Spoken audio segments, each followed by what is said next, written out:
Welcome back to Breakfast with Bacon. We're glad you're joining us again. We started this series as it was just an accident. We were talking one day about what we were learning during these crazy times, and we thought by sharing what we're learning, there was a good chance it would activate something that you are learning with your team. So we have Doug Bacon, Managing Director here at Throwing Words, and it was his last name that inspired this series. We have Julie Zalua, we fondly call Jay-Z, and she's the one that keeps everything going in between the lines, keeps us straight. And then you have me, Lynn Ingersoll, your host. So this week, we had a lot of things going on. Doug was on vacation, Yes. and we're going to talk about, and I'll just start with Doug. So Doug, you were on vacation. How did your strengths show up during that vacation? Yeah, so I did took some time off, and which is, and feels like it's a struggle to do. So a couple interesting things, so as I've said before, I'm really not wired to actually do anything, right? A low achiever.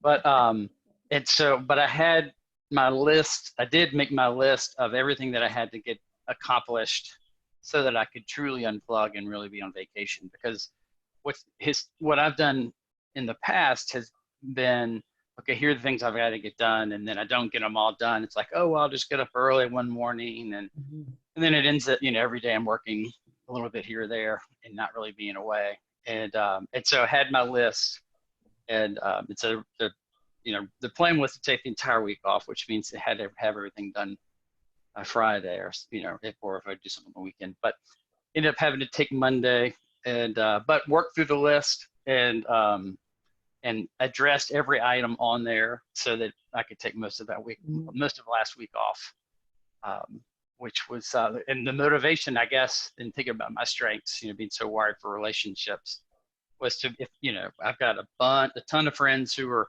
with us last week. We were over in the mountains in Western North Carolina, and it's a group of now families that we've been doing this same week for 12 or 13 years.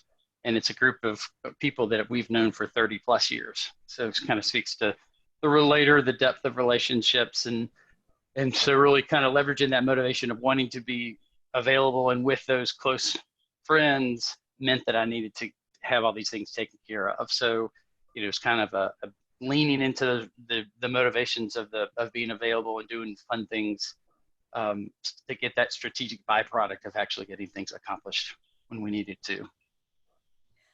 So it's really great to see those strengths bubble up. You mentioned you don't have achiever, so you're not inclined to, get things done. Yet you do. You've got arranger, and you've got developer, and then you've also got harmony. Here's a little blip. I contacted you on Monday and said, hey, you're up here in the mountains. I'm up here in the mountains too. Didn't occur to me that we could actually get together and have a brewski or something. So we did. So that really tied into your harmony and relational part. And Yep. we actually haven't seen each other in person since what, January or February? Yeah, like February probably. But yeah, and that was, you mentioned it, arranger, so that executing talent about really kind of figuring out how all the pieces of the puzzle fit together. So I didn't, and actually, as I, making my list was that, but then, making the list and then adding how much time that I think each task would take, and then what's the order to do that in. So that's really that is what got me through it all, would be that arranger. Great. And then being able to kind of connect with you kind of was a bonus there. And so it was cool.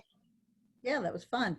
So Jay-Z, how about you? How did the week go for you with Doug on vacation? You've got a lot of achiever and executing going on. So how was that week away for him, for you? It was great, although the disclaimer is he actually didn't finish up until Tuesday morning. And the reason I know that is because I was actually on the golf course with my dad, and all of a sudden my phone blew up with emails, and it was him finishing up his to-do list. And I felt like a proud parent. So I actually texted him and I said, good job, impressive, so he works well against a deadline, which is awesome. I do not. So I was all caught up for both of us on Friday, but he took a few more days to get there. But I think it goes back to my gifts of helps, right? So I was rooting for him to finish and get everything that he needed to be done, because I knew that that would be the only way he would be able to disconnect. And so when that happened, it brought me great joy. And then, you know, all my responsibility, communication, whatever, executing achiever talents, they just, you know, were holding down the fort for the rest of the week. And so, you know, our rapport over the past couple of years, I knew that he had confidence that I would be able to, you know, do whatever I needed to do, respond accordingly and appropriately if something should come up. So I think there was one thing we said, I'll contact you if this happens or if this person has a question, but other than that, you know, everything else can wait. So it was great. It was really good.